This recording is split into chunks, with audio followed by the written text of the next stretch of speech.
After Sinners, I cried. Do you know why I cried? Yes or no? Or you're just like, Chloe, you cried because you're a crybaby. Just tell me. Okay. So I think anyone who, it just reminds you so much of the industry, right? And it's like, you could have a gift like he did with his guitar. And like they said, when he's singing, he's honoring his ancestors and uplifting and all of that, but then it also attracts the not good.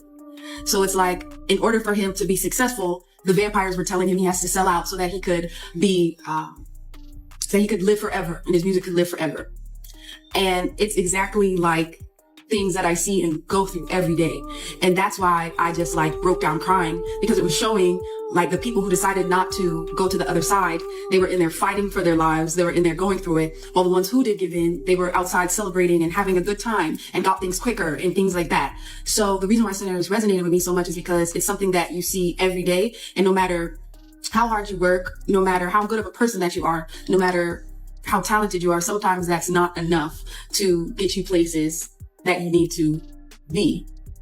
And that's why Sinners, like, I was crying right after, because I feel like anyone in the industry could really resonate. It all came to a head when Chloe's 2024 album Trouble in Paradise, the project meant to solidify her solo career, was suddenly pulled into the spotlight for all the wrong reasons. Music creator Melvin Moore, better known as 4Rest, stepped forward. With a federal lawsuit claiming Chloe had used his lyrics in not one, but 3 tracks without giving him credit or paying a dime, this wasn't just a casual dispute. Moore alleged that his original words and ideas were woven into the very core of Chloe's music, yet his name was nowhere to be found in the credits. And he wasn't asking for a small payout, he was demanding millions. In an industry already stacked against emerging solo artists, a legal battle of this size can drain time, resources, and focus faster than anything else. The headlines turned from rising star to facing lawsuit almost overnight, and for Chloe, that meant her album rollout, already facing its own challenges, was now carrying the weight of controversy. What's worse? The lawsuit came at a moment when Chloe desperately needed momentum. Her debut as a solo artist was supposed to be about her own sound, her own identity, and her own vision. Instead, the conversation shifted to whether the album was even entirely hers to begin with. Transition. But the legal drama was only part of the story, and the fans had already started asking a different question. Was this all just bad luck, or had Chloe been left to fail? You have to give negativity permission to be inside. And as long as you don't invite it in, you'll be okay and safe. And then you have like so many things tempting around you, like the vampire. So it was so deep. It was so deep. That's the reason I cried for like a whole hour after.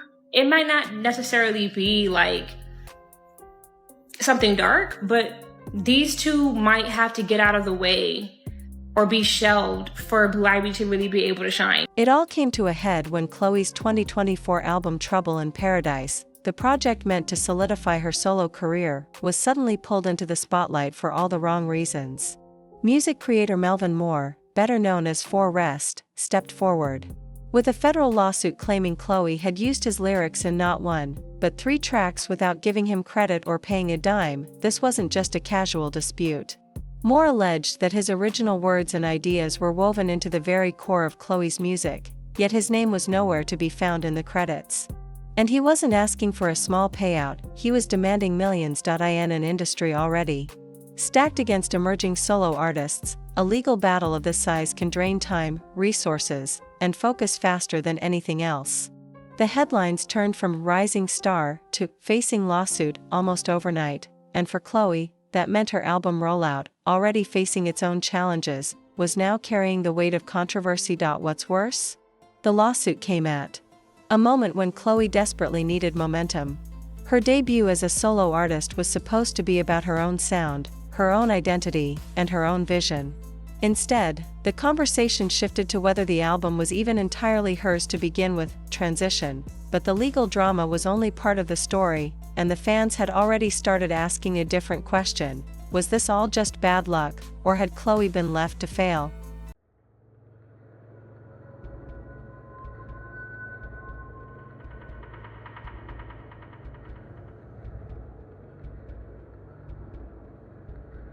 While the lawsuit was making headlines, another conversation was building online, one that had been simmering for months.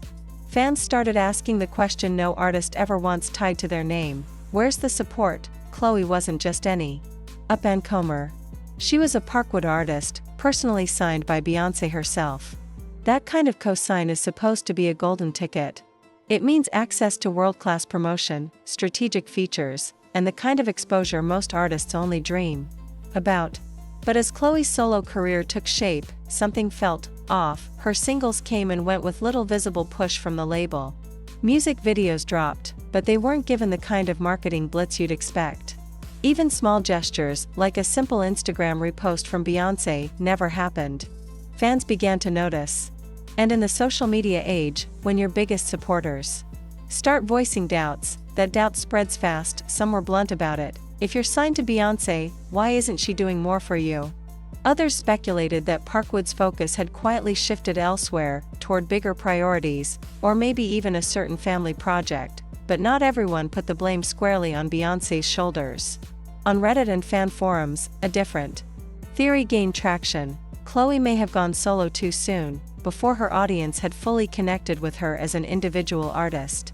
Without her sister Halle by her side, and without a strong, clear brand identity to replace that duo dynamic, she was suddenly fighting for attention in one of the most competitive spaces in music. Regardless of which theory you believed, the optics were bad.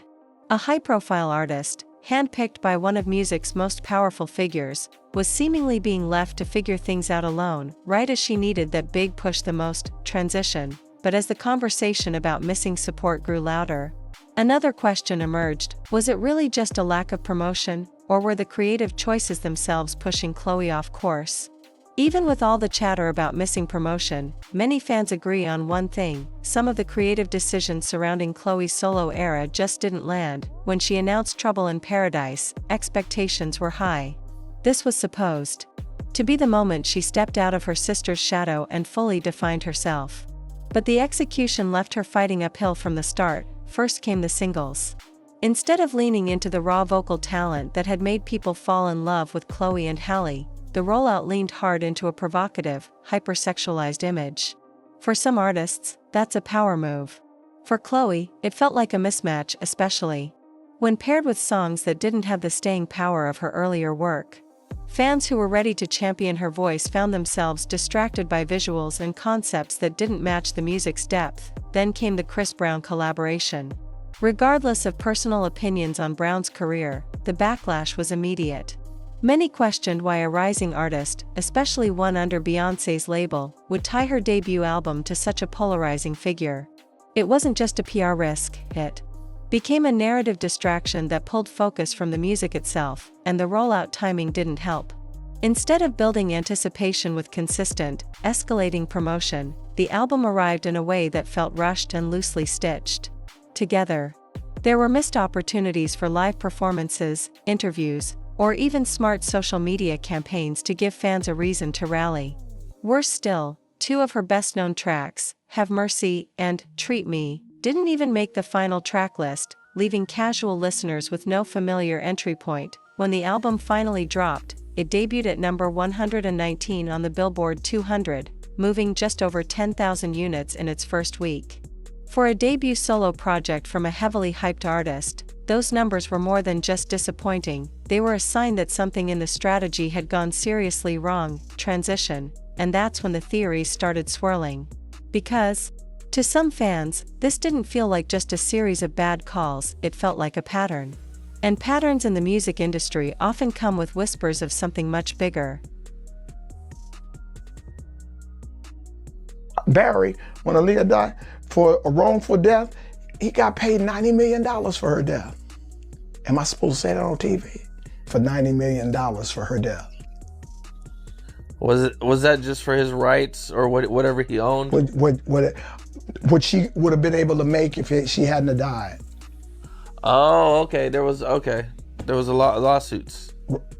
I guess. Okay. But that was the settlement. I wasn't in. I was there when we went over to he got $90 million. He wouldn't stayed at the L'Hermitage Hotel. We ate good. and straight in deep mourning, right? I cry. It just reminds you so much of the industry. This has been going on since 2006, and it's just been getting worse and worse and worse. And for a very long time, I put this person on a pedestal. I loved them. I send emails, publicly, happy birthday and all this stuff. And the entire time, this person was casting spells and manipulating me and controlling my job situations, my relationships, just all kinds of things. Signed to somebody's record label, right? Or you are in business with somebody. That's part of what you assume or what you think, right? If I'm an artist and I sign to anybody, and I seen Jay-Z do it to his biggest artists, Beanie Siegel, to Rihanna, to Kanye, to Emil, he promoted his art. When a talented artist underperforms, the conversation usually ends with wrong marketing or bad timing. But in Chloe's case, the chatter didn't stop there. Fans started connecting dots, and those dots pointed straight toward industry. Politics, the most persistent theory? That Chloe's slow climb wasn't an accident at all. Instead, some believe she was caught in a quiet reshuffling of priorities at Parkwood, priorities that centered on another name entirely, Blue Ivy Carter. It's no secret Beyoncé has been carefully curating Blue Ivy's public image for years. From her Grammy win at just 9 years old, to high-profile stage appearances during Beyoncé's tours, Blue has been positioned not just as a celebrity child, but as an emerging performer in her own right. To fans who already suspected favoritism, the idea that Chloe might have been sidelined to clear the path for Blue felt like more than coincidence. On social media, posts began surfacing that compared the rollout of Chloe's album with the constant spotlight on Blue Ivy. Chloe's got an entire album and no primetime feature from Bey, one user wrote, but Blue gets center stage on a world tour. Others took it further, claiming Chloe was only signed in the first place to keep a seat warm until Blue was ready to take it. Of course, none of this is proven, and industry insiders are quick to remind that label politics are rarely that simple. Still, in the court of public opinion, perception is everything. And the perception was that Chloe wasn't just fighting the market, she was fighting the very system meant to elevate her. Whether it's true or not, the whispers stuck. They spread through fan circles, Reddit threads, and TikTok breakdowns, feeding into a larger narrative that in the entertainment business, talent alone doesn't guarantee success. The right timing, the right backing, and the right politics can matter just as much, if not more, to transition. But behind all the speculation and fan theories, one fact remains: Chloe still has the raw talent to change her own story. The question is, will she get the chance to prove it before the industry decides she's already had her shot? For all the noise around lawsuits, label politics, and creative missteps, one thing is undeniable: Chloe Bailey can sing. Not just well, not just good for her age, she has the kind of voice that could carry arenas without a single backing track. That's the foundation her career was built on, and it's what keeps her core fanbase loyal even when the headlines aren't in her favor. Ask anyone who's seen her live, and they'll tell you the same: she commands a stage. The problem has never been about whether she has the skill, it's about whether the industry is giving her the space and strategy to use it, and that's where the hope for a comeback lies. Chloe still has cards she hasn't played. She has a loyal fan community ready to amplify her next move, and she's built enough of a name to land major collaborations if they're the right ones. All it would take is a sharp, cohesive rebrand, music that strips away the overproduction and leans into her raw vocals, visuals that tell a story rather than chase trends, and a rollout that actually builds momentum instead of rushing to the finish line. Even critics agree, when Chloe's music hits the right emotional tone, it resonates. Tracks where her voice takes center stage, backed by thoughtful production, remind people why they rooted for her in the first place. The challenge is getting back to that space and staying there long enough to rebuild trust with casual listeners. The window for a comeback is still open, but it won't stay that way forever. In an industry where new names rise daily, time is the most unforgiving currency. If Chloe doesn't capitalize on her talent soon, she risks being remembered not for what she could have been, but for the opportunities that slipped away. Transition. And that's where the real question comes in: will she write her own redemption arc, or will this be another "what could have been" story in the music business? The music industry has seen this story before: talented artists with massive potential caught in a storm of bad timing, questionable choices, and label politics. Some clawed their way back into the spotlight. Others disappeared before they ever got the chance. Look at JoJo. She was once a teenage pop sensation whose career nearly vanished after years of legal battles with her label. It took her over a decade, but she came back swinging, with full control of her music and a Grammy in hand. Then there's Tinashe, who, after feeling stifled by her label's direction, went independent and rebuilt her brand from the ground up, cultivating a fiercely loyal fanbase. But for every comeback story, there's an artist like Amory or Maya, talented, respected, but never quite able to reclaim their early momentum after label conflicts or poorly handled rollouts. Their careers became cautionary tales of how quickly the industry can move on when the hype fades. Chloe's at that same crossroads now. The lawsuit is a distraction, the album's numbers are a setback, and the perception of being unsupported can linger longer than any single flop. If she nails her next era, she could rewrite the narrative completely. But if the rollout feels like more of the same, misaligned branding, controversy overshadowing the music, she risks slipping into that long list of "remember when" artists. The difference will come down to whether she and her team are willing to pivot, cut out the noise, and double down on what made people believe in her in the first place. And in today's music landscape, where one viral moment can flip the script overnight, the opportunity is there if she moves fast enough. Transition. Which brings us to the final question: can Chloe truly turn this around, or has the industry already decided her fate? Chloe Bailey's journey is a reminder of just how quickly the industry can flip the script. One year, you're the rising star everyone's betting on. The next, you're fighting rumors, legal trouble, and the slow bleed of momentum. She's at a critical point now, too established to be seen as new, but still without that one defining moment that cements her as a force in her own right. And that's dangerous territory. Without a shift in strategy, the narrative will write itself, and not in her favor. The truth is, Chloe has all the raw materials: a world-class voice, performance chops, and a fan base that hasn't completely given up. But talent alone doesn't win in today's music business. You need the right story, the right moment, and the right people behind you. Without those, the industry doesn't just forget, it replaces you, and maybe that's what makes this next chapter so important. If she can reclaim her artistic identity, shake off the baggage, and drop something undeniable, she won't just survive, she'll prove everyone wrong. But if she doesn't?